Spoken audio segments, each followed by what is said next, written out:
मिलारेपा की जीवन यात्रा में एक बड़ा मोड़ तब आया जब उन्होंने तंत्र विद्या और काले जादू के माध्यम से अपने दुश्मनों से बदला लेने के बाद गहरे पश्चाताप का अनुभव किया। उन्हें एहसास हुआ कि इन विधाओं ने उन्हें सिर्फ विनाश और दुख की ओर धकेला है।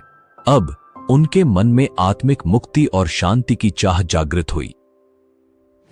इसी समय उनकी मुलाकात एक बौद्ध लामा से हुई, जिन्होंने उन्हें गुरु मारपा लौटसावा के पास जाने की सलाह दी। मारपा एक महान बौद्ध गुरु थे, जिन्होंने भारत से बौद्ध धर्म की गहरी शिक्षाएं प्राप्त की थीं।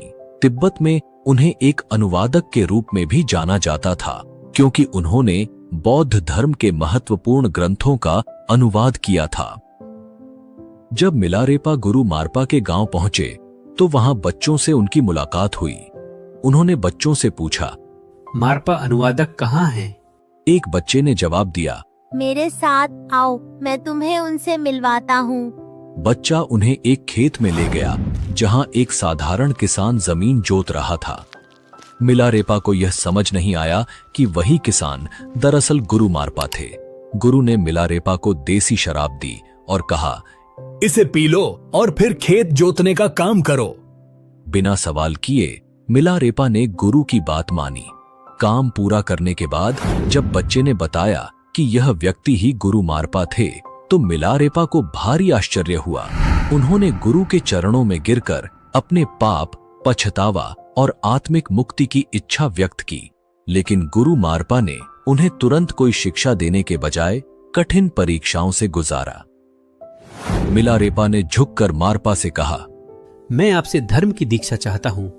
मैं एक ऐसी प्रणाली, ऐसी क्रिया की तलाश में हूं जो मुझे इसी जन्म में ज्ञान दे दे और मेरे बंधन को तोड़ दे।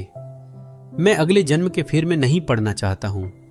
मैं आपको अपना शरीर, अपना दिमाग और अपनी बोली सब कुछ अर्पण करता हूं।